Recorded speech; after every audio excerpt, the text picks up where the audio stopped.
The time has come again for another community call.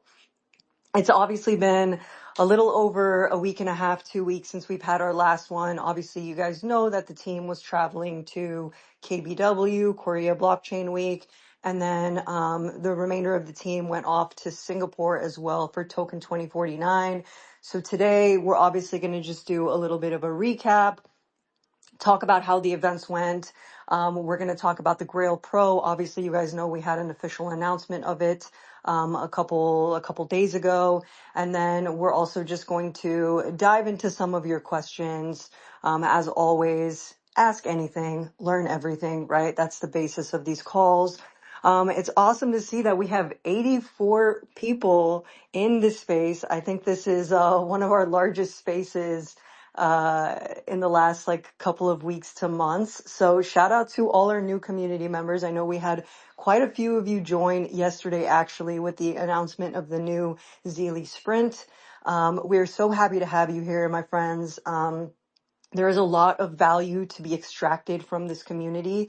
Yago is one of our co-founders. He is an absolute amazing speaker. He is just someone amazing to learn from. He always takes, really difficult concepts and makes them digestible. And I think that, these are great tools for you guys to have and utilize on your cryptocurrency journey. So I hope that you guys stay. I hope that you guys find value here outside of our Zeely sprints, outside of our, incentivized campaigns, because there's a lot that you can learn and take and utilize on your crypto journey here. So with that being said, Yago, thank you for joining us, my friend. How are you doing today? I'm doing well. Thanks for having me. It's always great to reconnect with everyone.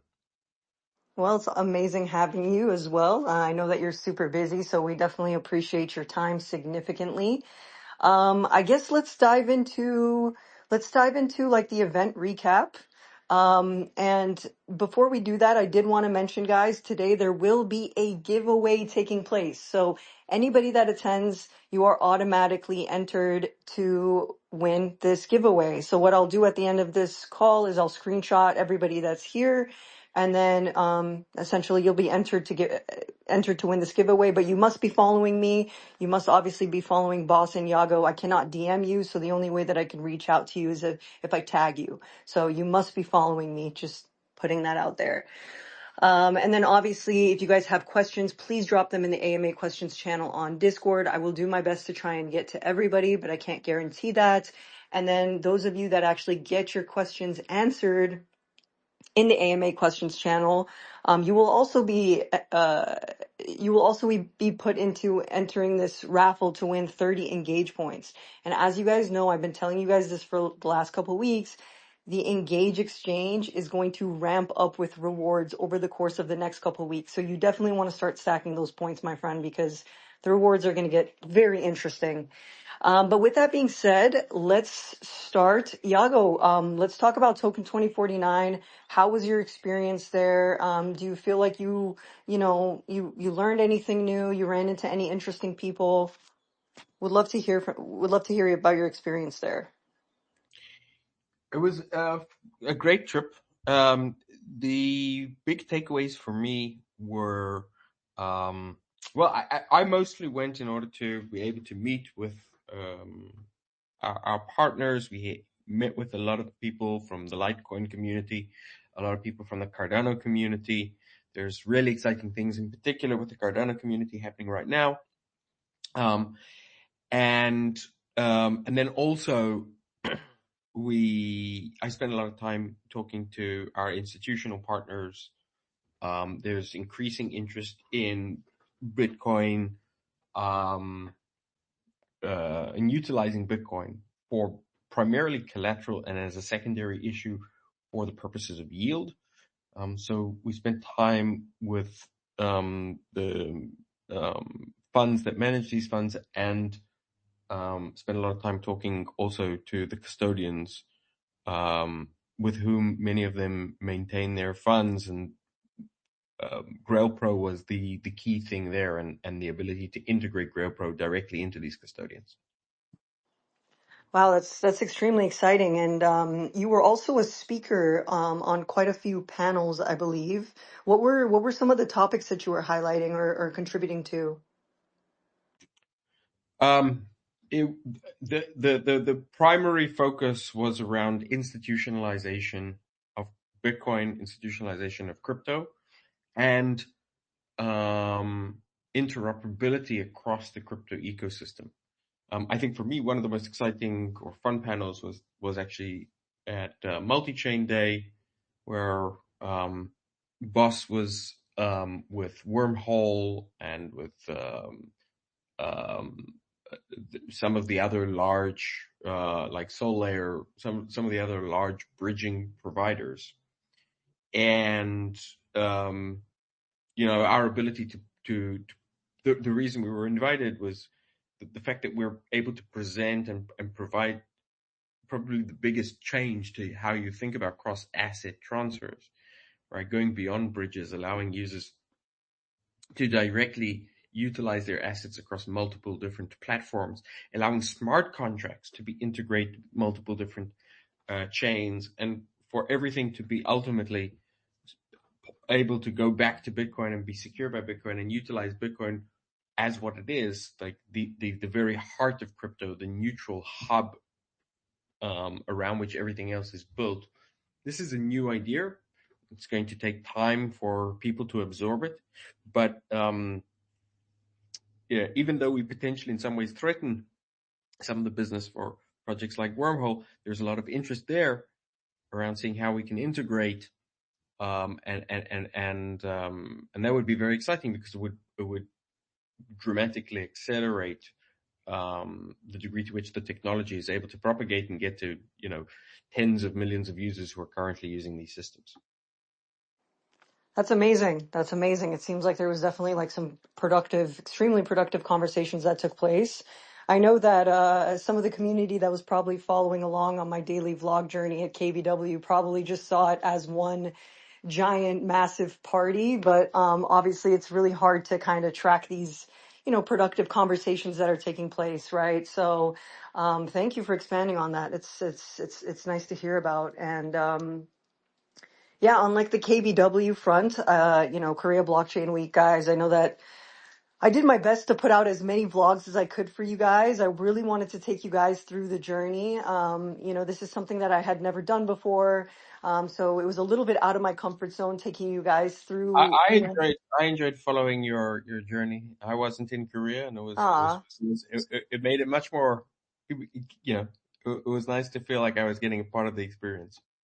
thanks, Yago. I appreciate that. I really tried. It's, uh, you know, going to these events, just, I have to go in with this like content creation mind where I'm like just trying to film everything. So it did take up a lot of my energy, but it was so worth it. I know that I just got so much like positive feedback from the community, and everybody really, felt like they were engaged. They felt like they were part of the journey. So I really appreciate you guys tagging along. And I will say, by the way, guys, that I'm actually heading to North American Blockchain Summit tomorrow.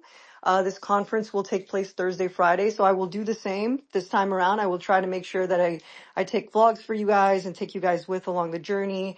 I think this really worked and you guys appreciated and loved it. So we'll be repeating this moving forward. But yeah, I guess let's, talk about KBW a little bit. You know, going there, it was honestly a major conference. I did not expect that. I believe there was about 17,000 attendees at KBW this year. It was a great conference. Honestly, probably one of my favorite that I've been to. It was well organized. It was structured. There was a massive turnout. The venue was beautiful. And there was a really solid selection of projects as well that showed up. And I also got to connect with some of our partners as well. For example, Boundless, as you guys know. So I connected with their team. I went to a couple of their events. Those of you that watch my vlogs have probably seen. So they threw some like amazing events that were like very engaging and also kind of catered towards the Korean local community as well. Like they threw like was it a color analysis event, which is like very popular in Korea. And they seem to cater a pretty nice like Korean like local community there. So it was nice to partake in that and be part of that. Yeah, so there was about 17,000 attendees. And from my understanding, Korea is kind of like this up and coming like crypto hub. I believe they passed like 2 regulations like recently, and now, institutions are coming in, governments are coming in, businesses are coming in and starting to establish like, cryptocurrency related, associations with Korea. So it was basically, just experiencing that was really nice. And then, what was I going to say here? One thing that I noticed was, they're pretty Bitcoin focused, which was really interesting to see. One event that we sponsored, it was Bitcoin Night. I actually live streamed it for you guys.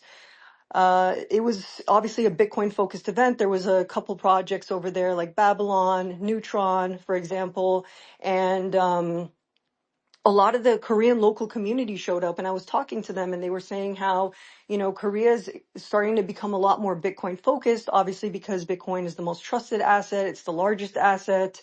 It has the largest user base. And, the Korean community they just see it as just a more like, just a trusted source than like, investing in like altcoins, for example.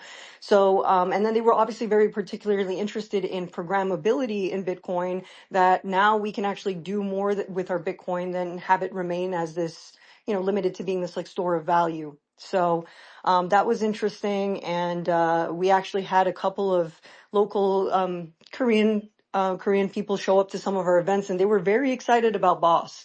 They were very excited about what we were doing, particularly on the fact that we were also not only just bringing programmability to Bitcoin, but that, one of our main focuses is obviously ending fragmentation by uniting the cryptocurrency ecosystem and having Bitcoin as kind of like that settlement security layer. So that was interesting. We threw a bar crawl event on day 1 and day 2.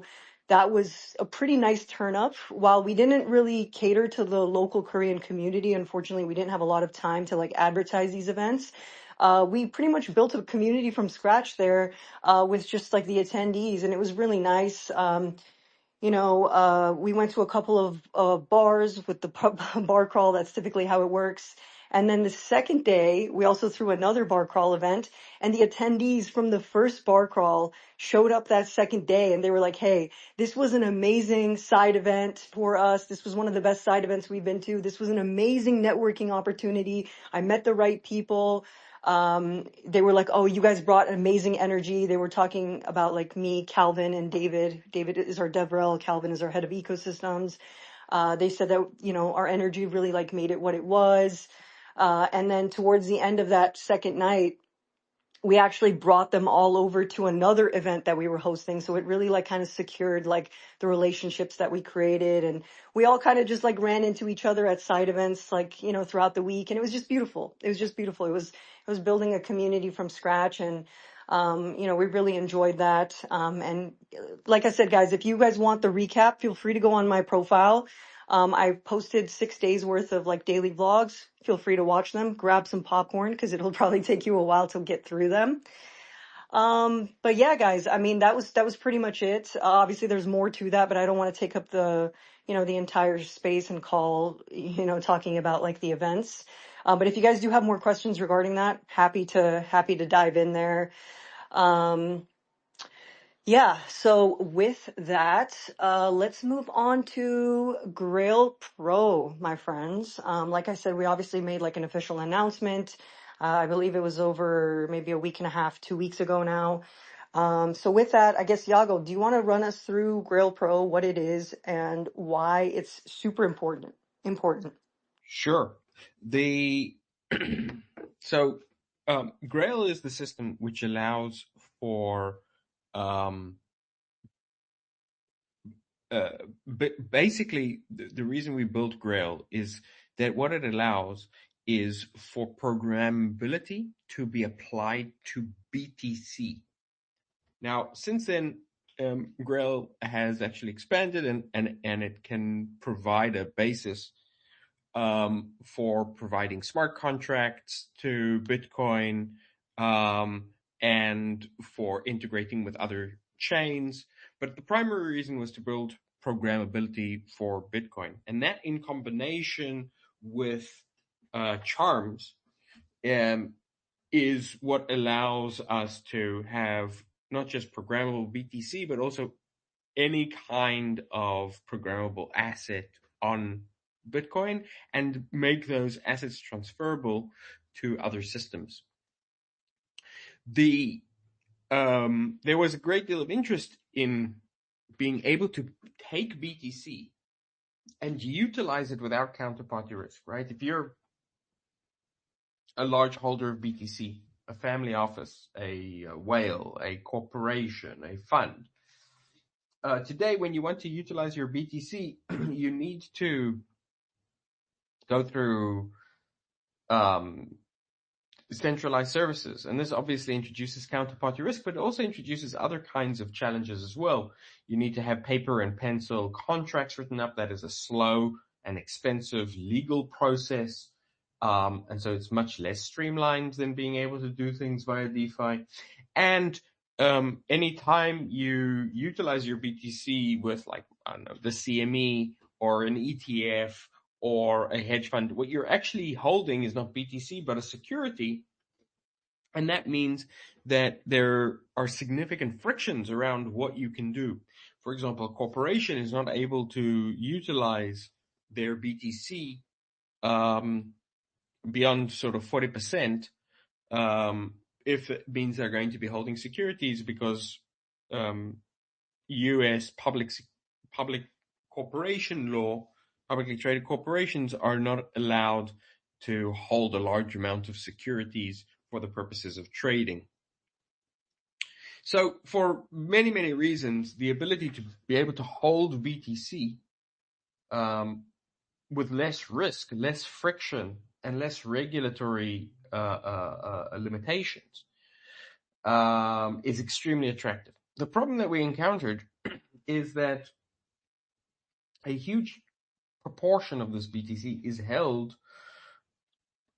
using one or more custodial providers. Sometimes it's technological custodial providers like Fireblocks, and sometimes it's qualified custodial providers who are basically regulated as custodians. And the way Grail is constructed is it utilizes the advanced types of Bitcoin signing system. So what opened up the ability for us to start building ZK into Bitcoin was the introduction of taproot transactions, and with them Schnorr transactions or Schnorr cryptography on Bitcoin. Schnorr is a type of cryptographic signing methodology. Whereas most of the custodians are still using Shamir signatures, not Schnorr, and don't utilize taproot transactions. And so we encountered an interesting challenge.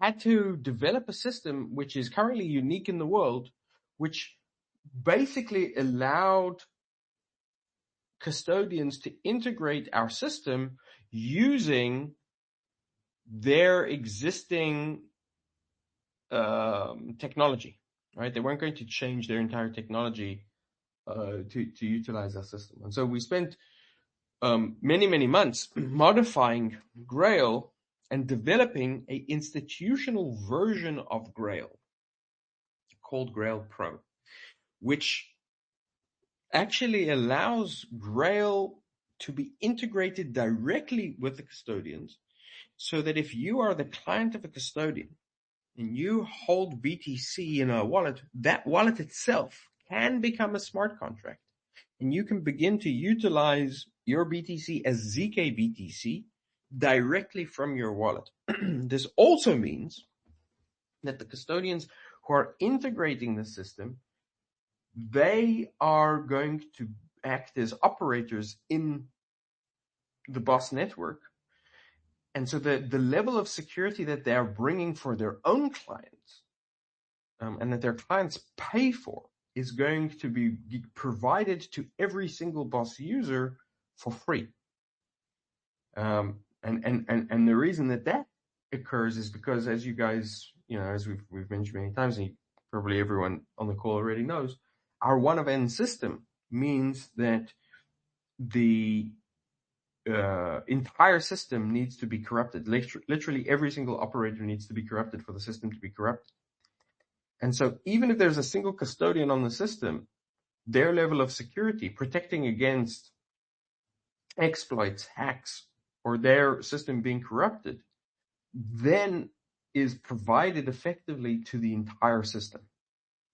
So we've now started to see the first sort of millions of dollars worth of BTC flowing into the system from the initial users of this, and we're going to be expanding that program. And we have changed our launch plan a little bit, and we'll be launching via Grail Pro first, bringing on custodians as well as other institutional operators as the first set of operators, and then expanding that to the more general purpose Grail. Thank you, Yago. Appreciate you expanding on that. And obviously, those of you who have been around for a while obviously know that, we were initially referring to the Grail as a bridging system. But, just for transparency purposes, we're not really looking at it as a bridge anymore. It's more so like being seen as like a protocol, right? And just to, expand a little bit on what Yago's saying, or just to give you guys a little bit of a TLDR simplification, obviously institutions hold millions of BTC, right? From my understanding, I think it was, I think they actually held like 94 billion, Yago, worth of Bitcoin? Who? Sorry? Institutions. How much Bitcoin do they We hold? don't. It depends on how you define it, and also obviously there's no sort of public record of it. But based on Mm-hmm. our research, if you take a very, very strict definition, it's around 2.5 million Bitcoin. If you take a more expansive definition, about 6 million Bitcoin. So anywhere between $250 billion and $600 billion. Currently, well, now with the rise in Bitcoin's price, it's actually about 25% more than that.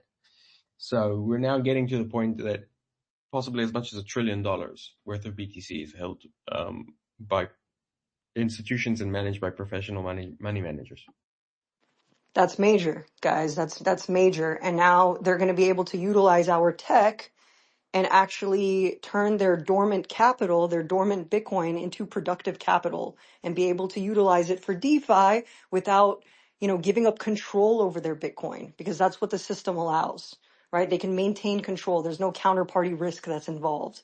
So, I'm very, very excited to see this tech, get adopted over the course of the next couple of months to years. I think this is major. And, like we've said before, I think, what we've accomplished to date has been greater than anything that we could have possibly imagined. So, okay. Awesome. Well, thank you for expanding on that. If you guys have any more questions regarding the Grail Pro, we're happy to expand. Like I said, drop those questions in the AMA questions channel, but you guys already have quite a few questions here, so we're going to get started with those. But before we do that, today's secret code, once again, today's secret code is 1007. I will not repeat myself. That is it. And then, like I said, guys, we are also doing a giveaway today, but you must be following me. You must be following Yago and BOS to participate. Anybody that's here is automatically entered, but I cannot DM you. Yago cannot DM you. BOS cannot DM you. I can only tag you. And the way that I can reach you is only if you're following me. So please do give me a follow. Because if you end up being the winner and I can't find you, that would be a shame, right? All right, so now we are getting into the AMA questions portion of this call. So Bitcoin Boss, NFT Spaz, he asked, closing in on Q4, has there been a date set for the second passport drawing yet? If not, how soon is that planned? Also, when airdrop? Yago, do you want to jump in on that? So we haven't done the first passport drawing yet because it hasn't, the period hasn't closed. The period will close with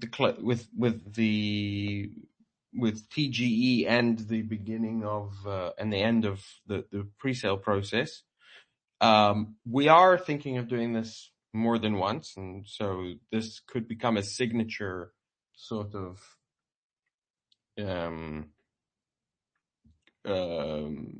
giveaway that we do. It is, I think, very cool and very exciting and very, very unique. And then what was the second question? When airdrop? When airdrop. So the token must go live and we must get to TGE first. That is coming very close. I'm not sure which airdrop are you referring to, but all tokens will become available at the same time. He's referring to the BOS airdrop campaign that we ran months ago. It's obviously been such a long time that it's hard to keep track of everything, because we also did obviously the OKX Cryptopedia campaign. So, but I did want to provide some context, my friends, for those of you who have no idea what the Passport to Freedom campaign is. So you're obviously bound by the limitations of your citizenship, right? Yago, did you want to talk about that, or I see you unmuted your mic? No, I muted my mic. Okay, you muted your mic. I got you. Okay, guys. So we're obviously bound by the limitations of our citizenship, right? And so, part of everything that we stand for at BOS is personal sovereignty. Our tech represents personal sovereignty in every single facet. And so we kind of wanted our actions and our appreciation of the community to kind of represent that same ethos as well, right? And so what we decided to do is we decided to give away a literal second citizenship, a second passport to freedom. So the way that it works is we obviously have an ongoing pre-sale that's live right now. So for every $5 you spend, you get one ticket into the raffle. It's a raffle-based system to win this passport. So like I said, for every $5 you spend, you get one raffle ticket. We have a live pre-sale right now. If you guys are interested in participating in the pre-sale, we have a pre-sale category. It's a BOS pre-sale category on Discord.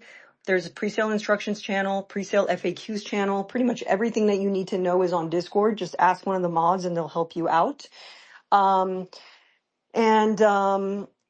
Also ask about the Passport to Freedom campaign as well, and we'll obviously direct you in the right direction. But you can go on our blog and you can read all about it. We would love for you guys to participate. And like Yago said, which this was actually like my second time hearing this, and it's very exciting that this might be something ongoing for us. We might actually be repeating this over the course of just time to come. So again, guys, this is just a token of our appreciation for all of you. This is a token of our appreciation for the community that has built this space, that is the foundation of pushing, the technology, the innovation behind everything that's being done here. And so we just want to give back to you guys however we can. And you guys know we're always cooking something special in the kitchen. So yes, we are giving away a literal second citizenship, a second passport. You guys are always like, what do you mean a second citizenship, a second passport? So yeah, happy to clarify that. Let's see here. Okay, so this is a pretty common question, Yago. Could we get a detailed explanation of the pros and cons of claiming either BOS as an ERC20 or BOS as a CNT? For example, if I want to be a SLAM node operator in the future, is CNT better? If I want to stake my tokens in the future, is CNT or ERC20 better? Once I receive my CNT tokens, can they be exchanged or bridged to ERC20? How do I do this? Yeah, so there's not going to be any difference between the different tokens for the purposes of utilizing within the BOS ecosystem or staking or any other use case, within the first, once those things become available. As we've said, there's going to be a several step process here. So in the first step, these different tokens will not be directly transferable, but they will be exchangeable for each other. So you won't be able to go directly from a BOS token on Bitcoin to a BOS token on Cardano to a BOS token on Ethereum or etc. There will be exchanges which offer liquidity between these different tokens. But until we roll out Grail across all of the different ecosystems, there will not be a single unified system which allows for you to transfer these tokens and effectively utilize them across the entire system. So how long will that take after TG? We expect it will happen within a couple of months, 2 to 3 months. You will have the full rollout. The reason we are allowing BOS tokens to be available as tokens on Bitcoin, on Cardano, or as an ERC20 token is because there's demand across all of these ecosystems for people to be able to hold BOS tokens, and because, and this is particularly true about ERC20 tokens, in order to make it easier to integrate the BOS token with exchanges, the path of by far least resistance is to provide it as an ERC20 token. So to summarize, we are allowing, we're making an effort to have BOS, and BOS will be available as an ERC20 token primarily due to the ease with integrating it with exchanges. It will be available as a CNT token because that is an important part of our community, an important part of our ecosystem, and obviously will be available as a BOS token on Bitcoin, so Bitcoin native token. The initial creation will be on Bitcoin, and then we will do the transfer into these ecosystems, and then we will also provide a layer of liquidity allowing for transfers between these different systems until we're comfortable that the system is working flawlessly after some testing. So a few months later, everyone will be able to move their tokens freely. Okay, awesome. And I do want to highlight here regarding the actual claim process. If you guys are going down the ERC20 route, please do just remember that you will need a little bit of Ethereum to cover gas fees when you're claiming your tokens. However, if you go the Cardano route, the CNT route, you don't need to claim whatsoever. It's just going to be in the wallet address that you provided. We will send it to the wallet address you provided. So once again, you will need a little bit of ETH to claim if you are going the ERC20 route. So question here, kind of important. For pre-sale tokens after TGE, let me see here. For pre-sale tokens after TGE, are only liquid tokens distributed to accounts, meaning they'll receive tokens in batches over time, or will all the tokens be distributed but only become liquid according to an unlock schedule?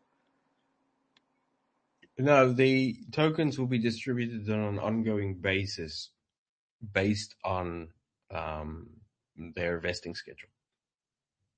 Okay, awesome. That's good to know. Let me see here. Wow, there's a lot of questions coming through. Seeing as we can submit CNT or EVM wallet, should we expect to see BOS as a charm before year's end, seeing as the timeline hasn't been shifted yet? Also, we expect the Cardano integration first, but is there a possibility that the UTXO EVM integration will be ready when BOS is finally on the new token standard? So BOS will be a charm from day one. Um, can you repeat the second half of that question? Yep. We expect the Cardano integration first, but is there a possibility that the UTXO EVM integration will be ready when BOS is finally on the new token standard? So, yeah. Thanks. So I'm not sure. So there is no UTXO EVM integration. When you move into the UTXO world, you're using an account-based system. And this might, maybe the person who asked the question is extrapolating from something that we said, which is that we are going to be building, actually are in the process of building a UTXO simulator. So a smart contract that allows you to use ERC20 as if it was a UTXO system. But practically speaking, if you want to use standard dApps in the ERC20 world, you're going to be making transactions that are account-based system transactions. So BOS will be available canonically from day one as a charm. On Cardano, there will be a two-phase process where initially it will be a vanilla CNT, and then it will be a new kind of CNT, which will be a charm CNT, which will have all of the properties of being a charm and all of the properties of being a CNT, which means that kind of token will be able to do everything that you can do with a regular CNT on Cardano, but will also be a charm. That is something quite unique to Cardano. With Ethereum providing that same level of functionality requires the smart contract, UTXO simulator, basically like a VM for UTXO on EVM chains. And so that will come later. And all of these systems have certain advantages, disadvantages, and trade-offs. So for example, in order to convert your BOS from a vanilla CNT to a charm CNT, and you'll need to make a transfer, like an upgrade to transaction. This is a pretty common thing. Like people on Cardano are used to seeing V1, V2 type tokens with CNTs and then making that upgrade transaction. And so that will be coming. And that will basically come when CNT charms allow you to seamlessly move and utilize these CNT type tokens across the entire ecosystem, including Bitcoin, Litecoin, other chains. So anything I haven't covered? Yeah, so I think that's it. Okay, and if anybody is still confused about that, I will explain later. I think fair enough. If people are confused, it can be a little confusing because there's a lot of different systems here, and so there's you have to understand quite a lot of different things in order to understand. But I'll try and let me just make an attempt to summarize what I said in as clear a way as possible. BOS will be introduced as a charm token. It's only going to be created as a charm token. We are then going to, as the project, take those part of those BOS tokens and create CNT version and ERC20 version that will be available on their respective chains. We expect there to be better coverage from an exchange perspective on the ERC20 tokens. We will then provide, a couple of months down the road, the ability to upgrade your CNT into a charm CNT. And after that, you'll be able to do the same thing, but with slightly more awkward functionality on EVM systems. That was perfect. And if once again, if anybody has confusion around that, I can dive into that with you. Just reach out to me. Okay, let's see here. RNG Crypto said, will we have a way to get ERC BOS to Cardano at TGE? You could just say yes or no real quick. I think the correct answer is yes, but it won't be trivial. You'll probably need to go through a liquidity provider, either us or one of the exchanges.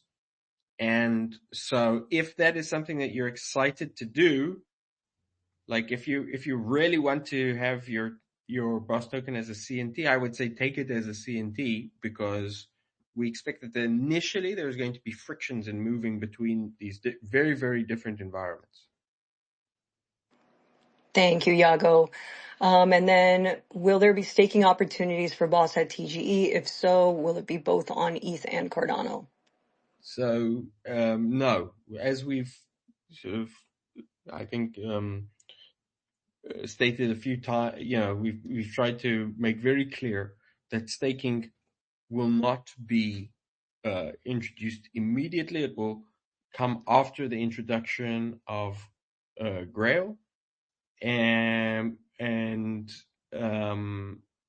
so our focus initially is on Grail Pro, with a significant focus on delivering institutional level product and providing institutional level security to the system.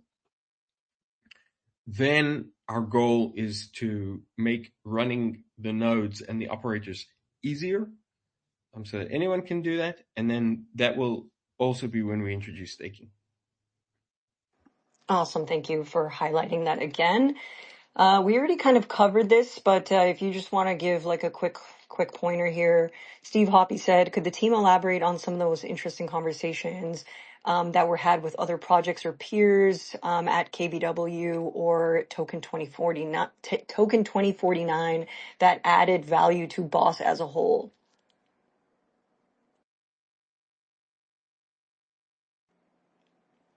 I don't know if you wanted to just give a takeaway. Yeah, I mean, it's like so many different conversations. It's very hard to pick out a specific few that we can elaborate on.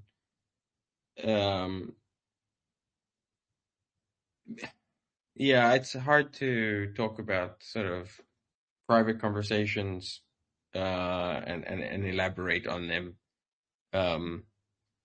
I think the general, I think if you're trying to get a flavor of what the conversations are, it's conversations around integrations with DeFi applications across the different chains, with projects that are interested in launching systems on BOS, with custodians and institutional players interested in utilizing their BTC on BOS, and projects that are interested in building native BTC and native Bitcoin DeFi systems. One interesting example there is the ability to start bringing real world assets.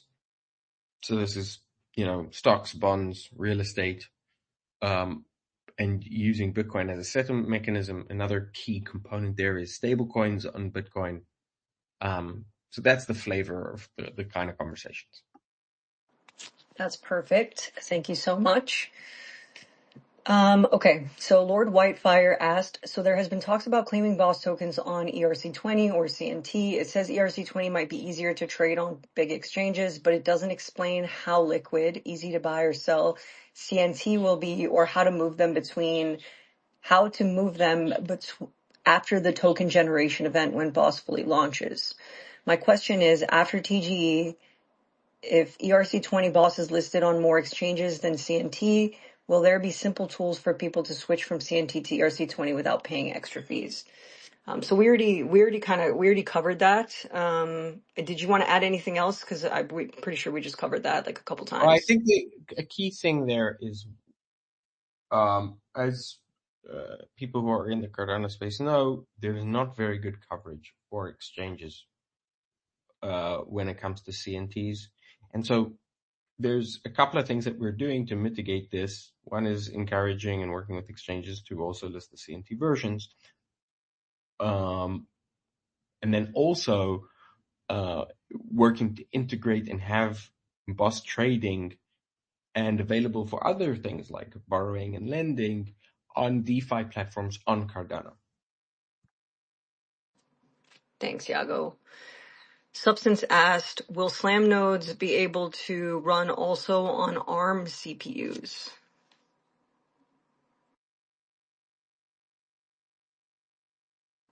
That's an interesting question. I can't think of a reason why not, but I don't know the answer. I don't think we've tried that. That's okay. A for effort, A for effort. All right. Solo asked, how does the Grail Pro yield protocol translate into direct or indirect revenue for the BOS ecosystem? For example, fees in Bitcoin or fees in BOS. And how is this revenue distributed to BOS token holders or the BOS treasury? So every single transaction in BOS basically has a fee associated to it based on the computational intensity of the transaction. This is a model most of you are familiar with. It's basically exactly the model that Cardano or Solana or Ethereum use, right? You've got like this gas fee that you need to pay. BOS is the gas token for Bitcoin and for the BOS ecosystem. Now, you don't need to pay that in BOS. You can pay it basically in whatever token you're transacting in. So all of these, where the world is moving to is to, token and asset abstraction, allowing you to do what is called gasless transactions, or gas station transactions, where you can transact with a single asset and doesn't need to be a specific secondary native asset. But every single transaction has those fees associated with it. Now, what the BOS system will do automatically is it will convert all of those fees into BTC. And that is because part of the fee needs to be paid to the Bitcoin miners in BTC anyway.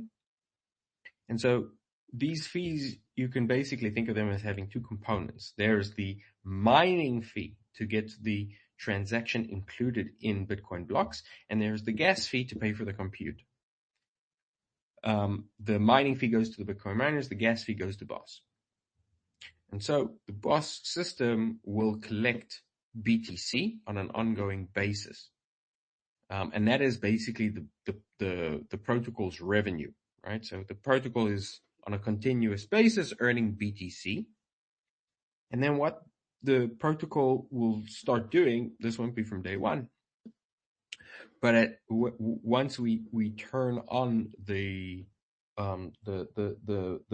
burn mechanism, the protocol will begin to use that BTC to buy BOS tokens and burn them. And so on an ongoing basis, as an ongoing process, BOS tokens will be purchased off the market for BTC and burned, reducing on an ongoing basis the amount of BOS tokens outstanding. It also means that BOS token has a direct mechanism to tie it to BTC revenue, right? So all of the revenue in BOS is in BTC. It's a BTC denominated system. And by holding BOS token, you gain access to the ability to basically get that BTC from the system. Perfect. And if you guys still have questions about that, I am happy to expand on that, my friends. Just reach out to me, of course. Metal Pig asked, which specific types of custodial institutions, for example, BTC treasury companies, regulated trust exchanges, asset managers, are currently piloting Grail Pro? The two primary types of user right now are hedge funds that are running BTC, that basically have BTC assets, and sort of what you could think of as like the family offices of whales or people who hold a lot of BTC. So kind of like private holdings. Yeah, like just to expand on what a hedge fund is. It's basically like a private investment like partnership, and they'll basically pool money from wealthy or institutional investors, and then they'll use that across like a variety of different like strategies, right? So Yeah, yeah. We also have one corporation, but right now it's only one. So one US publicly traded company, which holds BTC on their balance sheet and um, are part of the Grail Pro rollout, and utilizing the Grail Pro for their BTC. But the majority are hedge funds and sort of large ownership sort of holdings of BTC. let's go. It's exciting, and it's just the beginning, guys. Just the beginning. Very exciting. Yago, by the way, do you have what are we looking at with time on your end?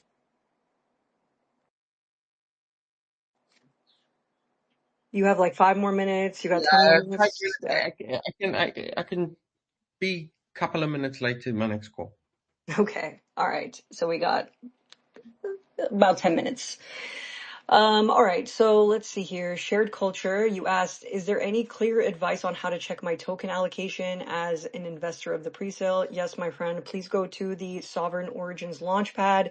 If you go over to the BOS presale category on Discord, go to presale instructions channel. That will give you the direct link to go there. Once you sign in, on the right hand side, it should very clearly indicate what your token allocation will be depending on what your contribution was. Let's see here. To be cryptological asked, many institutional investors, big banks, asset managers, sovereign funds operate under extremely conservative compliance, regulatory risk, and operational constraints. What is Grail Pro's strategy to onboard these large institutional actors? To remind them of their constraints. They're very aware of the constraints that they have, and as I mentioned earlier, what Grail Pro does is it helps them exactly deal with that. It helps them address the three primary constraints that they have. One, the ability to effectively eliminate counterparty risk. Two, the ability to reduce the frictions of having to rely on centralized systems with their which have significant legal and operations overhead. And the third is it allows them to utilize their BTC without running into regulatory constraints, which are very, very significant. So very literally reminding of them of what their restraints are. All right. Next question. Can you explain the architecture of BOS? How does it layer on top of Bitcoin? I mean, yeah, that's a rabbit hole we can go down. But the basic concept is that we create the ability for you to prove to Bitcoin that you are prove the correct execution of software to Bitcoin. So let's say you write a smart contract, right? So the way we today think about smart contracts is it's something that you write into a chain. What we've done is we've managed to change that paradigm. And now a smart contract is really any piece of software that you can generate a proof of correct execution, a ZK proof of correct execution of that software, and then write that and verify that ZK proof in Bitcoin. So what that means is that effectively now any piece of software, in theory, there are still constraints practical constraints around the size of the software that you can run, but those practical constraints are going to become less and less and less as compute grows. But for any type of software that you can already imagine is already well within those constraints, things like DAOs, DeFi, lending pools, DEXs, you can now have them operating on Bitcoin by running them, creating proofs of you running them correctly, and then verifying and validating those proofs as a Bitcoin transaction. And this is all obviously a product of ZK cryptography, my friends. Again, if you guys need clarification on that, we are happy to help and offer you more information. I think we got time for one more question for you here.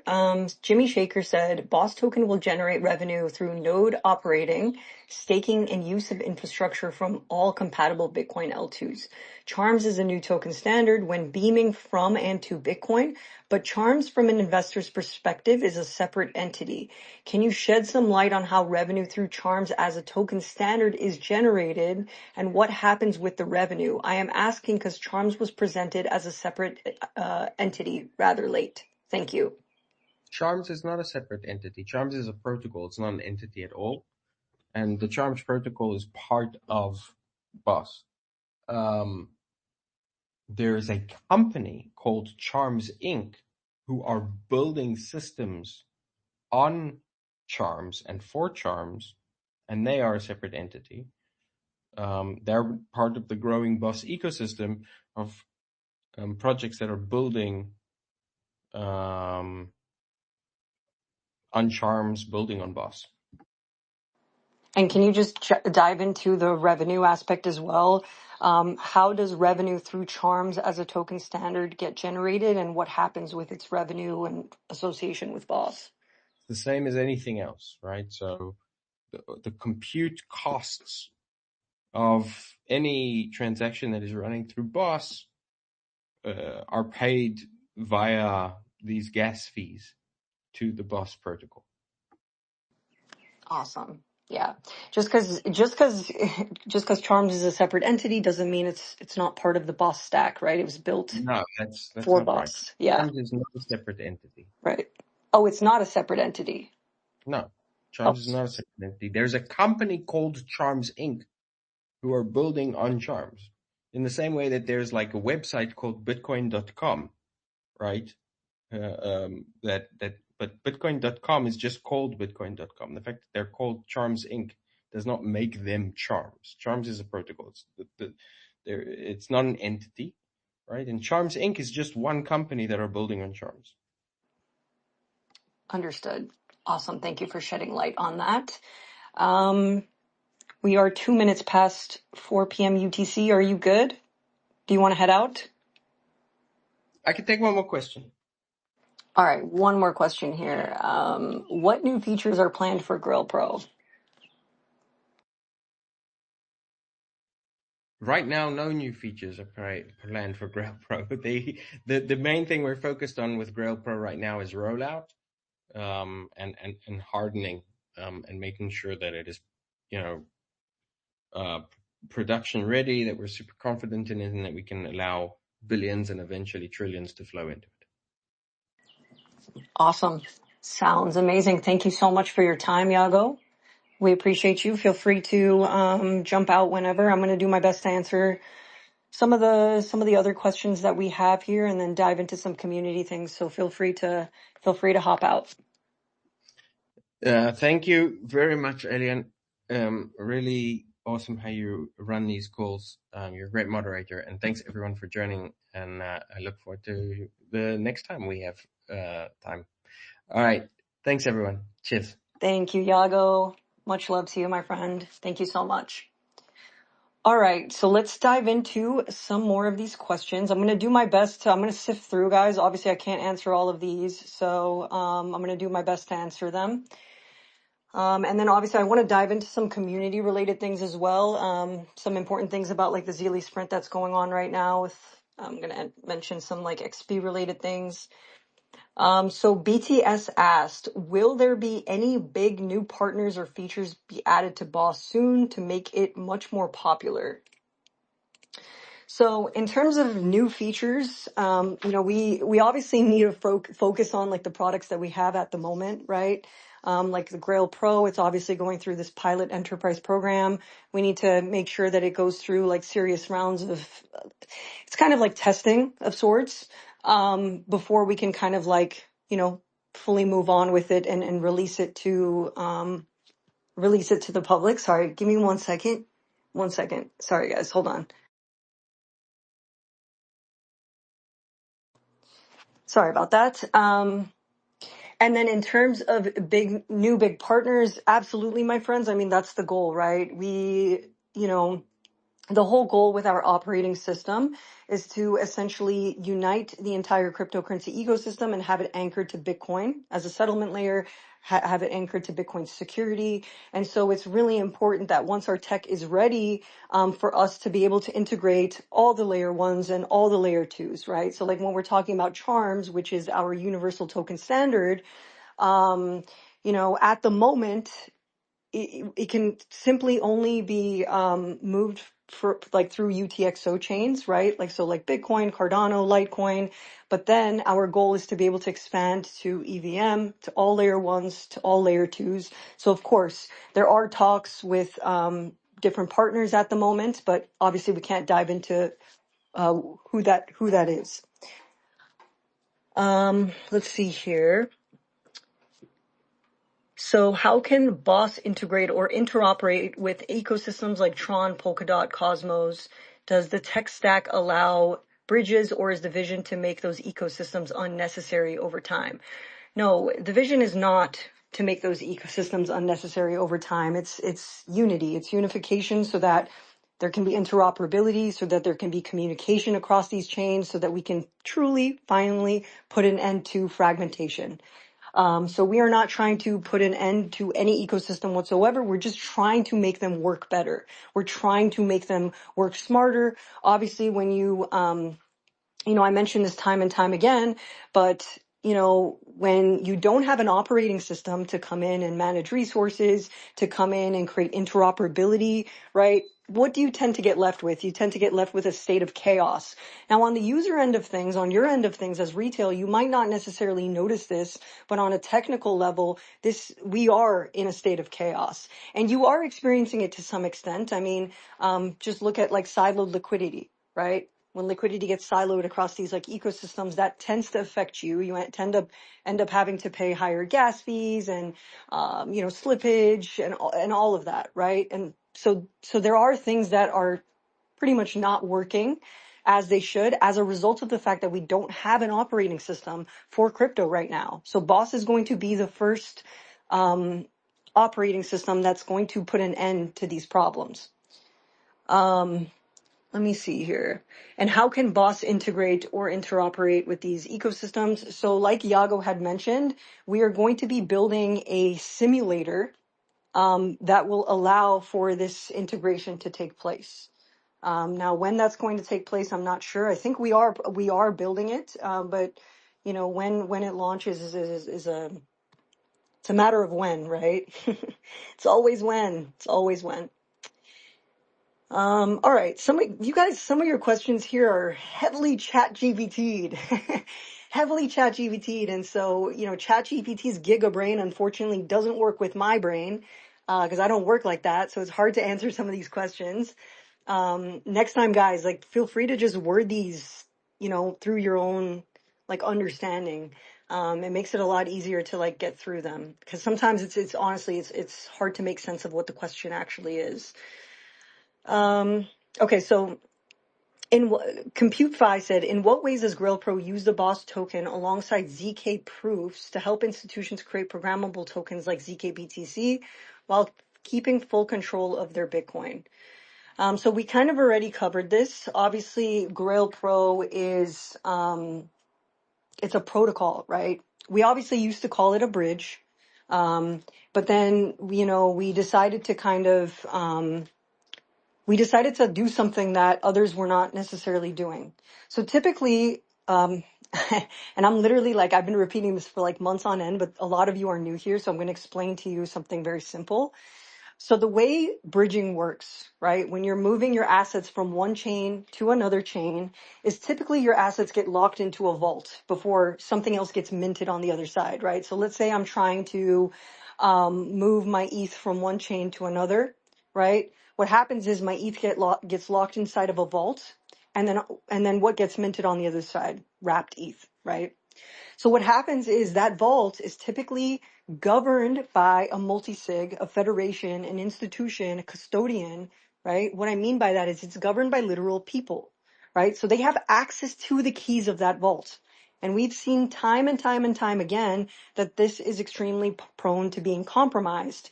And we've obviously experienced this through quite a variety of like bridge hacks that have taken place over the course of how many years, right? Harmony's Horizon, Ronin Bridge. I always mentioned those two because it was pretty critical.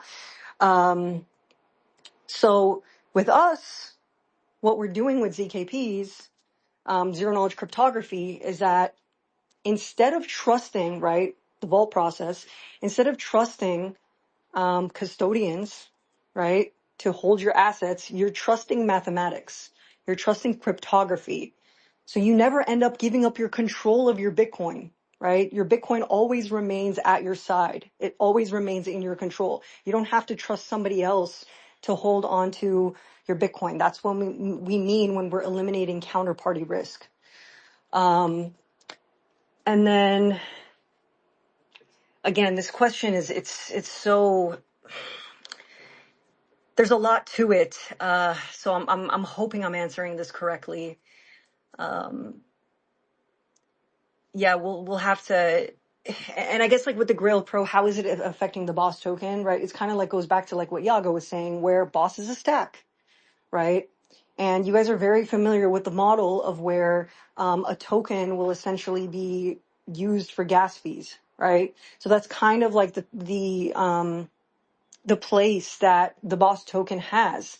It not only serves as kind of like a gas fee, but it also maintains the service level agreement of the entire operating system, the entire flow of transactions taking place, right? And so ultimately, what I always say is whenever there is pressure on the system, there is pressure on the token, right? NFA. So it goes hand in hand. So that's how the Grail Pro will affect the BOS token. So hopefully I covered that. Let me see here. BitcoinOS presents an ambitious vision by combining Bitcoin security, cross-chain interoperability, and computational layers.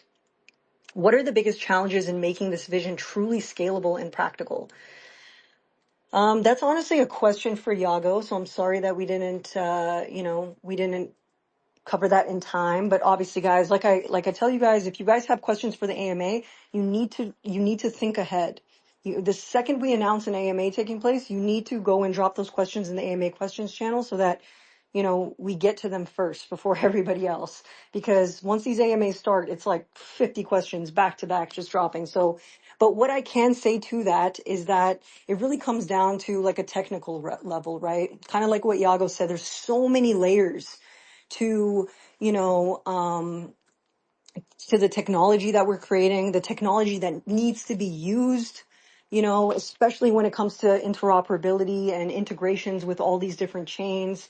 So I think that, and I think that another, kind of, I don't want to say like a limitation, but a challenge is that when you look at this ecosystem and any other ecosystem, right, whenever you look at tech, there's quite a variety of programming languages that have been created for, different applications, different needs, with gaming, like you'll use, I think you use like C or C++, Lua scripting, whatever, right? Everything in crypto, you'll use like Solidity and Rust. I'm sure there's more programming languages. The thing is there's no unification between all of those, right? It's like, how do you cater to every single developer? How do you cater to every single developer? So, from my understanding, especially with Charms, with our BOS, just the BOS stack, we are developing some form of a kit that will allow, that will essentially cater to all these developers so that they can come in with any programming language that they know and still be able to utilize and build on BOS, despite, obviously the variety of programming languages that exist out there. So, but I think that, our biggest challenges are our biggest like gifts. I think that, we're doing a lot of things that as a result of the challenges we're facing, we're doing a lot of things that other projects are not doing. Like for example, I mentioned to you guys in previous community calls, we're building a custom BLS 12 compatible ZKVM. This has yet to be created. We built a custom Groth 16 verifier. We were the first ever to verify a ZK proof on Bitcoin mainnet.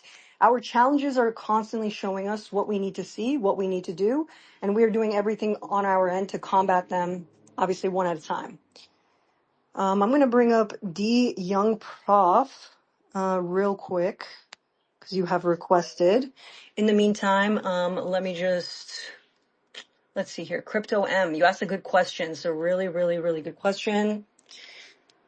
Give me 1 second, guys. Okay, so Crypto M said, do you think Bitcoin should evolve beyond just being a store of value? I do. Me personally, I do. I think that a lot of Bitcoin maxis or a lot of like hardcore Bitcoiners would, disagree. I do think that Bitcoin is obviously like perfect the way that it is. It obviously has unmatched security. It's immutable. It's the safest asset, the largest asset, the most trusted asset by governments, institutions, users, retail, everybody worldwide, right? We know that, there's game theory taking place and Bitcoin has kind of positioned itself as, more than just an asset, right? Anybody that's kind of holding Bitcoin is kind of positioning themselves as a key leader in like global financial order. So, these things are obviously taking place, right? We know this. The thing is that at the end of the day, if we look at altcoins, right, we look at everything that exists outside of Bitcoin today, it's proof and evidence that people want to do more with their assets, right? People want to do more with their assets. They want to be able to borrow, lend, yield, everything, right? They want to be able to stake. They want to be able to put their actual capital to use, right? I mean, even with like banks, right? Like with banks, like you'll hold your money in a bank and they'll offer like they'll offer like a percentage. They'll offer a percentage back like every year. So excuse me, Luna, you're being very rude. I'm on a community call. Sorry, guys.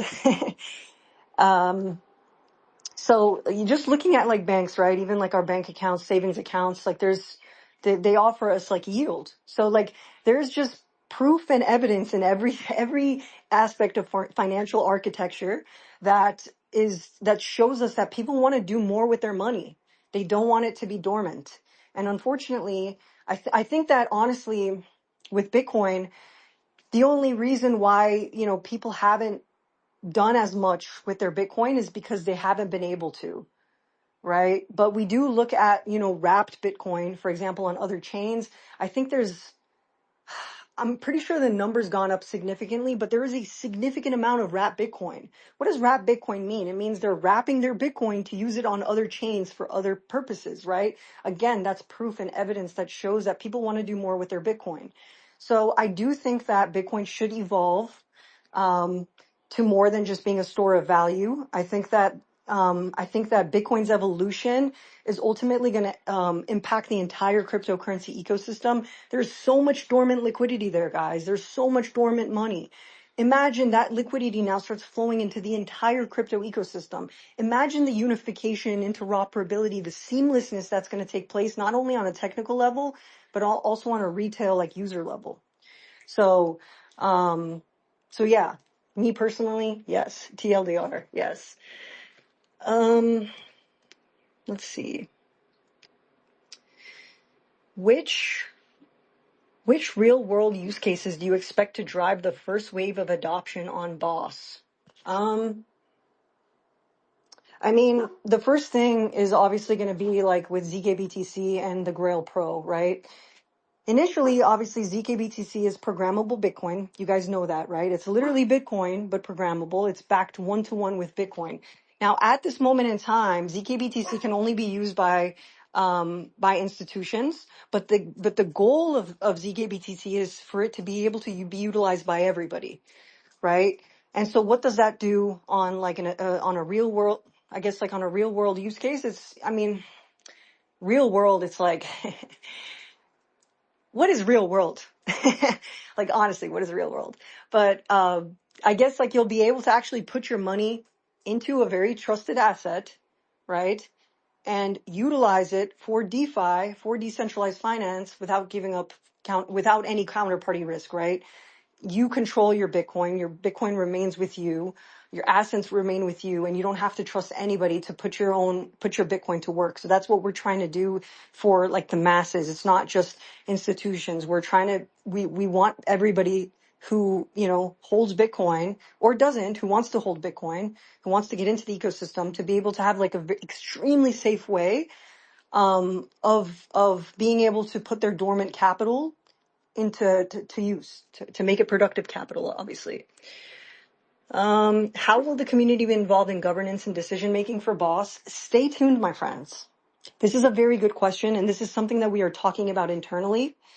That is all I can say. That is all I can say to that, but that is a good question.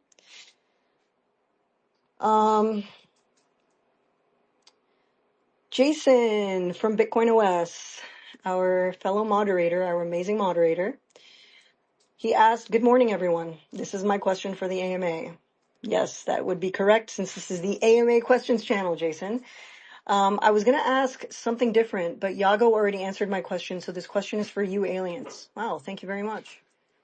What was your best experience in Korea? What did you enjoy doing the most? And would you want to go back for another visit?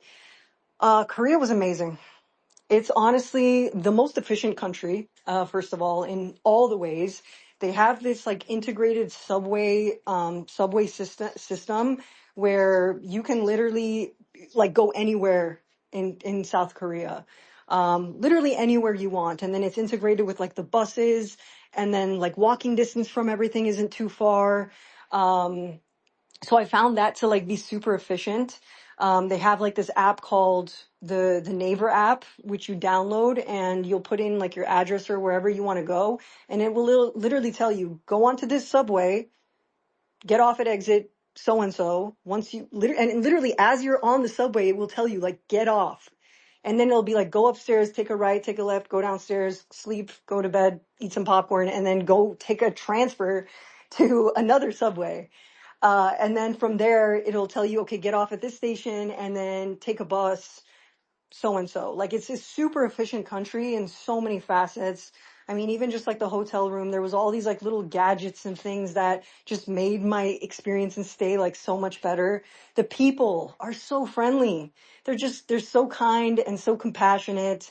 I really love that. Anytime I got into an Uber, just the Uber drivers, they were just so friendly. They were so nice. Whenever I came into one of like the cafes or restaurants, I didn't feel like, oh, like I'm a foreigner here. You know what I mean? And they're kind of like looking down on me for not speaking Korean. Yeah, so that was obviously really nice. The food, obviously, guys, I mean, the food, those of you that watch my like vlogs, you guys saw like some of the food that I had while I was there. The KBBQ, unfortunately, I couldn't partake, just because I don't consume meat. Unfortunately, it smelled really good though. It smelled really good, and there was like a KBBQ spot, Korean barbecue spot, in like literally every corner. Yeah, the food was just awesome. What else? Those of you that like followed me throughout my journey, I also like went and hiked up one of their mountains. It was the Bukhansan mountain. So I went on that like after all the conferences ended. That was the hardest mountain I have ever hiked in my entire life. And I'm like an avid like hiker. I would say that I have a pretty strong, like, just, cardiovascular, like, and respiratory like system. I'm pretty like athletic. So, I went in there. I'm like, this is going to be easy. I'm seeing like grandmas and Korean grandmas and grandpas like walking up this mountain. And I'm like, this is cake, guys. This This is absolutely just going to be like the most easiest thing. This was the hardest mountain I have ever hiked in my life. You are pretty much like bouldering your way up to the top of the mountain for like almost like 3 hours. And when I mean bouldering, I mean you're literally like climbing. I had like my knee to my chest, like stepping on like boulders, trying to like pull myself up for literally like 3 hours. And whenever I would like run into like some foreigners, I just heard them like whispering, this was like the hardest hike I've ever done in my life. Like I just didn't expect this. Meanwhile, there's literal Korean grandmas and grandpas like passing them along the hike. It was insane. It was honestly insane. And Korean people, like they do not take hiking like they do not take hiking like as like a joke. Like they are very serious. They have all the equipment, they have all the shoes, they got all the pants, the hats, the tools, like whatever the hell is out there for hiking, they got that shit. Meanwhile, I'm over there like looking like an absolute clown. It's fine. It's okay. They were definitely like not judging me, I hope. um, but yeah, so that I appreciate you asking, and obviously happy to provide you guys with like more like Korea experience. I would live there, honestly. It was awesome. It was awesome. I would love to go back. Um, all right, let's move on to the next question because I will babble about Korea forever. Let's see here. What are the solutions transition from Web 2 to Web 3 going to bring to make the project a good one? Trying to understand here. So what are the solutions transition from Web 2 to Web 3 going to bring to make the project a good one? I think you're asking about like, how are we ultimately going to cater to the Web 2 to Web 3 transition as a project? The way that we're doing that is with what I've mentioned before, which is ending fragmentation. So when we end fragmentation, right, which we have all these chains that kind of like exist like on an island, when we can kind of create interoperability there, that's ultimately going to affect the user journey, right? So that's ultimately going to affect, a user coming in from Web 2, coming in from Web 2 to Web 3, and they're not going to experience some of the issues that we've all experienced over the course of the last, like, however many years that we've all been in crypto, right? So, and then another thing with that too is I think that when we have interoperability and when there is like genuinely kind of like an end to fragmentation and a better management of resources, I also think that the amount of like scams and fraudulent activity that takes place is also going to come to like, I don't want to say an end, but we're going to see it lessen, which obviously is going to help, that transition from Web 2 to Web 3. And like I always tell you guys, like in community calls after community calls, make sure that if you are bringing anyone into Web 3, that you really let them know that this space has so many scams, that there's so much fraudulent activity that takes place, and you need to prep them with the tools they need to have like the safest journey possible, right? You need to make them aware of all the different types of scams that take place. Never trust anybody, never trust anything. Just do your due diligence, be as vigilant as possible. And with that, to be honest, we probably need another call down here in the next like week or 2 weeks, covering these types of scams and frauds again. Obviously, these conversations are not sexy, but they are very much needed. I see that we have a couple of requests, so I'm going to bring my friends up here. And let's see here. Okay, one thing that I do want to mention too before we continue with these questions is the Zeely Sprint, guys. So I know that a lot of you just came in recently, and you went in and liked old announcements, and you got XP for it. So this is something that happens pretty much every single sprint, because the automation system that we're using it's not working in real time whenever we launch a new sprint. And so what I'm trying to say is that there's going to be an XP rollback. Unfortunately. So I'm sorry to say that, but there is going to be an XP rollback because ultimately that's cheating. It's not cheating because obviously it wasn't intentional, but it's not it's not fair, right? We want ultimate fairness. So the way that it's going to work is there's going to be an XP rollback with those announcements, the announcement XP, for yesterday, I think it was 5:30 p.m. UTC time. So you will notice that your XP will get rolled back. It's just a matter of when. I'm not sure at what point today that's going to take place, but I do want to let you guys know. Again, the whole goal of that is to obviously create an ultimate level of fairness for everybody involved. And if you go to our announcements channel, you'll also see a variety of different ways that you can earn additional XP, guys, beyond just the Zeely quests that take place. We have a lot of things that happen, right? Like we have movie nights, we have game nights, we have all the little automated ways that you can gain XP on our Discord, for example. Other activities that take place. Sometimes we have like little pop-up activities and stuff like that. There's so many ways to just gain XP is what I'm ultimately trying to say. So please don't worry. And one thing that I do want to mention as well, because you guys have been asking about the die hard roll. You cannot get the die hard roll right now, but at the end of the sprint, if you make it to the top 100 of the leaderboard, again, the top 100 of the leaderboard, which is not hard, by the way, you can get the die hard roll. The die hard roll obviously gives you guys additional perks in the community, free XP. There was like a whitelist opportunity for Cardano's HAL NFT mint that took place a couple weeks back. There's obviously like quite a variety of other ways that I plan on implementing this as well. I highly recommend, placing top 100. It's worth it. It's absolutely worth it. We're trying to bring back an appreciation for Discord roles, man. Last cycle, people cared so much more about Discord roles. People don't care as much, like ever since like InfoFi like took over. I don't blame them. Times are hard, my friends. Times are hard. CK, I tried to bring you up, my friend, but I think I don't know if you're glitching out. It kind of timed out. So if you want to jump in, jump back out, happy to bring you back up to the speaker panel. But Takwa, welcome to the speaker panel, my friend. If you have any questions, I would love to hear from you.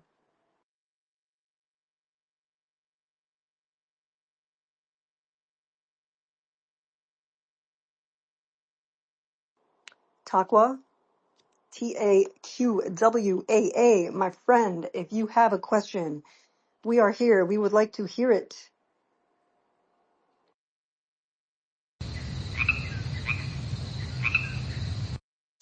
All right, crickets from that one. No worries. Paul, welcome to the speaker panel. Hello, my friend. Would love to hear from you. Hello, good day, everyone. Good day, boss. How are you? I'm good. All right, this is the first time joining the email of this project, and I'm new to the project. But with what I've heard so far, I believe this project is like building amazing. They're building amazing milestone. So it's really a great project. Then I have some couple of questions I want to ask.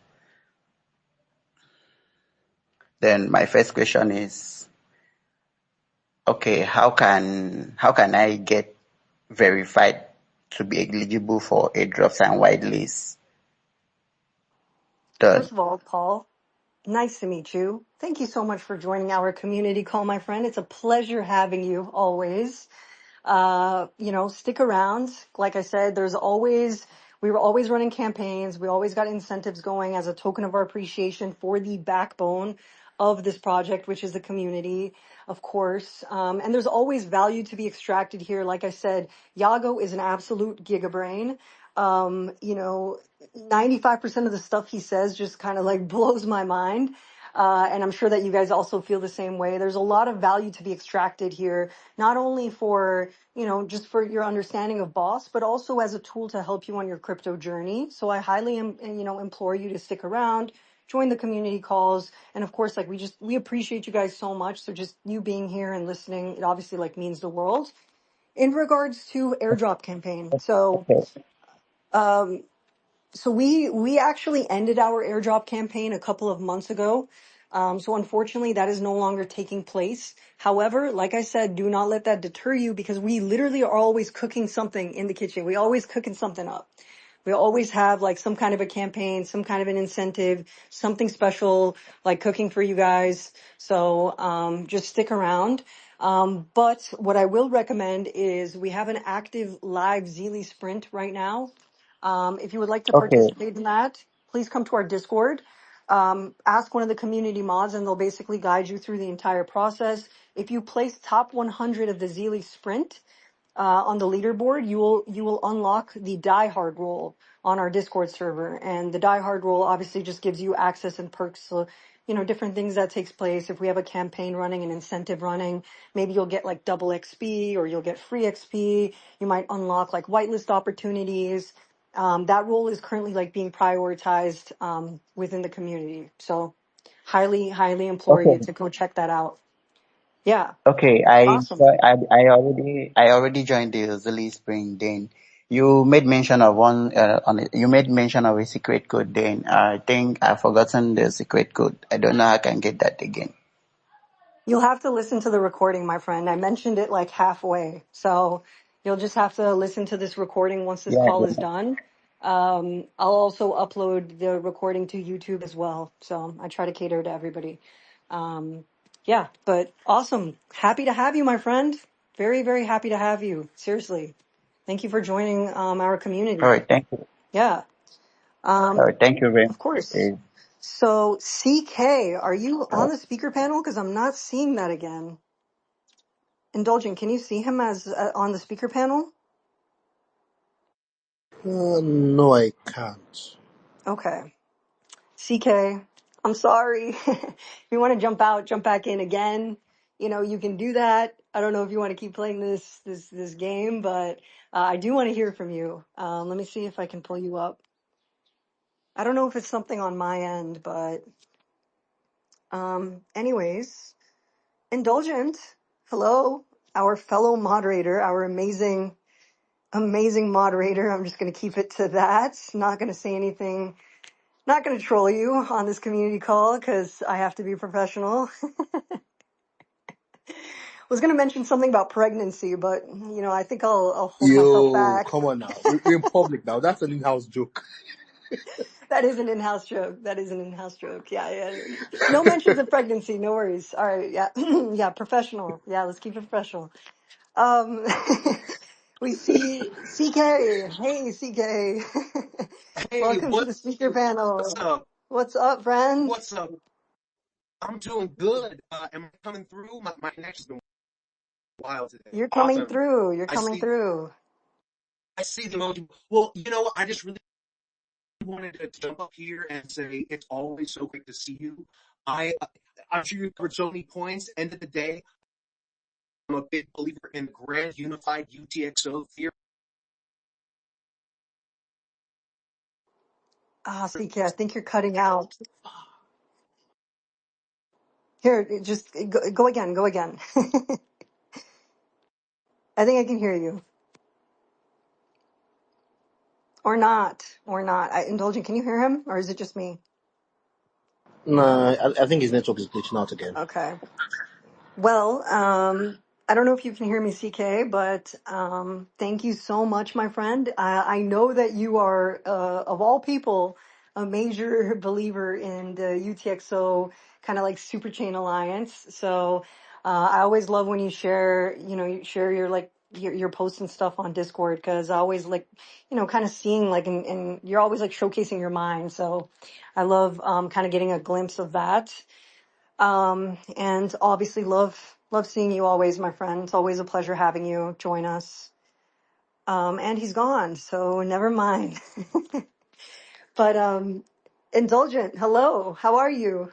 You're good? I'm good. I'm great. I'm great. So, I came up for two reasons. One is to welcome everybody to the boss community. So, if you guys, I said it yesterday. I said if you guys are wondering why everybody seems goofy, you've seen the community lead, yes?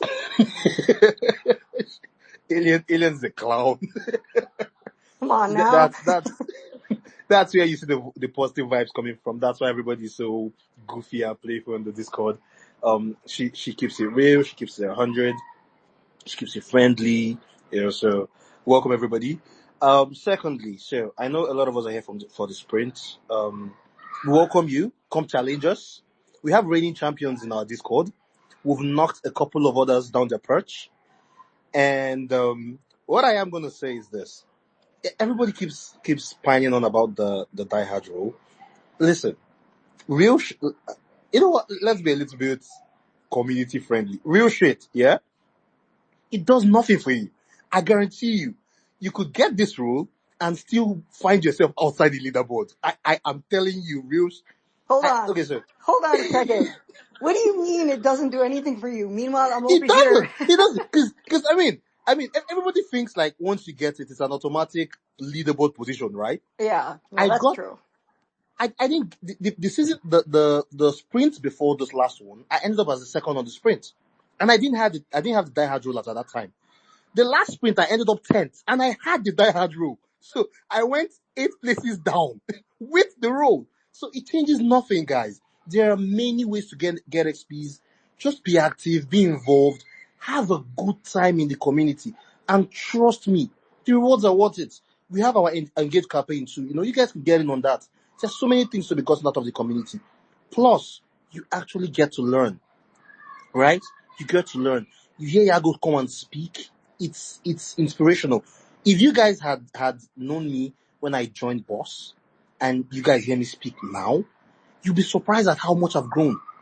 Aliens too has grown. Our community has grown. Everybody's growing the community. You just have to have fun while you're here. But if you're here for the rewards, that's fine. Come extract the rewards if you can. I mean, if you could beat me on the leaderboard, good luck to you. Trust me, everybody can beat you, Indulgent. I would like to see them try. Listen, I beat you and I don't even try, man. I get, you know what I'm Ew, saying? you Like, can't even compete. You can't compete. You're not allowed to compete. What do you mean? what about, okay, let's talk game nights. Let's talk game nights. It's always me and Sudi at the top. Okay. So everybody, we have a cheat.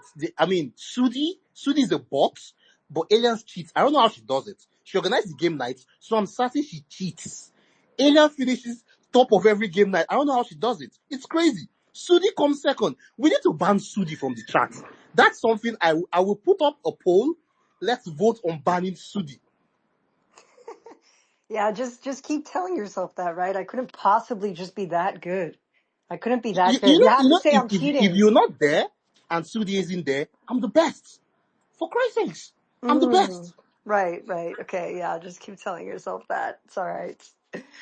But no, to kind of like just expand on what Indulgent is saying, absolutely be here for the incentives, guys. They're literally taking place for you. Again, it's a token of our appreciation for you. It's a way for us to give back for, how loud you guys are on X, your advocacy, your support. You guys show in and day out. You guys are the backbone of this project. It's just, again, a way for us to appreciate you guys. So be here for that. But like Indulgent said, I can't even begin to explain to you how much we grew on like an intellectual level as a community over the course of the last couple months.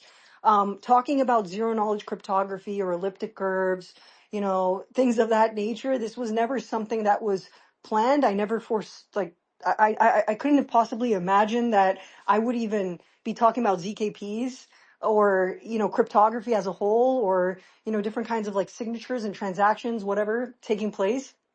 But that's kind of like the basis of this community. It's more than just obviously these incentives and these campaigns. Those are great perks, but there's a lot of value here that you can add to your crypto journey. You just have to desire that. You have to put yourself into that space and you have to act as a sponge. I always tell everybody, just act as a sponge, absorb everything, try to learn, because it's not only going to help you within your crypto journey, but it's also going to expand to other areas of your life as well. But yeah, so with that, I'm just going to bring up CK real quick here. Icy, I saw that you were requesting, but we're kind of coming to an end here, just because it's been a long call. It's been a long call, and I do have like a couple of like dependencies I need to get to today. Um, expect some really fun activities over the course of the next couple of weeks, my friends.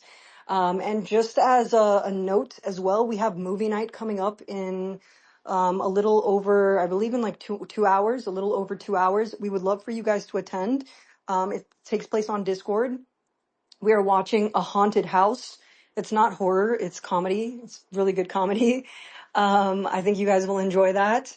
So please do partake. And anybody who obviously comes to our movie nights, they get XP towards Zeely, and they also get Engage points. For those of you that don't know anything about Engage, I highly recommend checking that out on our Discord as well. It's another way for you to get rewards. You basically engage with our posts on X. You engage with our spaces. In turn, you get points. You can then go and exchange those points for rewards. At the moment, the only rewards on the Engage marketplace is USDC reward and merch. But I am changing that in the coming days. There's going to be some insanity involved here, my friends. We are always cooking something. Um, so yeah. CK, I think he's out again. So yeah, that's obviously not working out. I think we've covered everything. You guys got a flavor of the team here. You got a flavor of, what it's like being part of the boss community. Again, we welcome you guys. It's a fun place to be.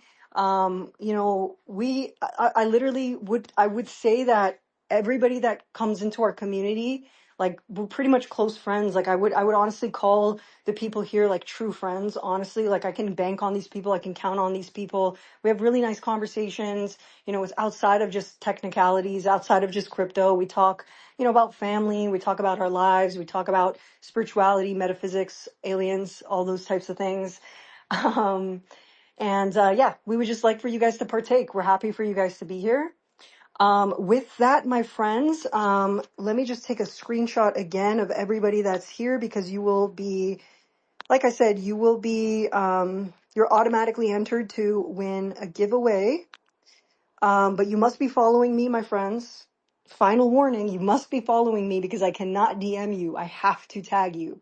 So follow me, follow Boss. Hell, follow Indulgent, man. Follow this man. All right. As always, we end these spaces off on a good note. Yes, it is Tuesday, but take some time for self-care. Take some time for yourself, my friends. Prioritize your needs. Set those boundaries. Put up those walls. I'm just kidding. Don't put up any walls. Do not put up walls. Just set boundaries, clear ones. um, yeah, just be present in the moment, my friends. Like I said, I am going to a crypto conference. I leave tomorrow morning. I will be back on Saturday, so I may not be fully active until then, just letting you know. But if you guys need anything, our community mods are always around. They will help you guys with anything that you need. With that, we come to a close, my friends. Much love to you all, and I will see you in the community.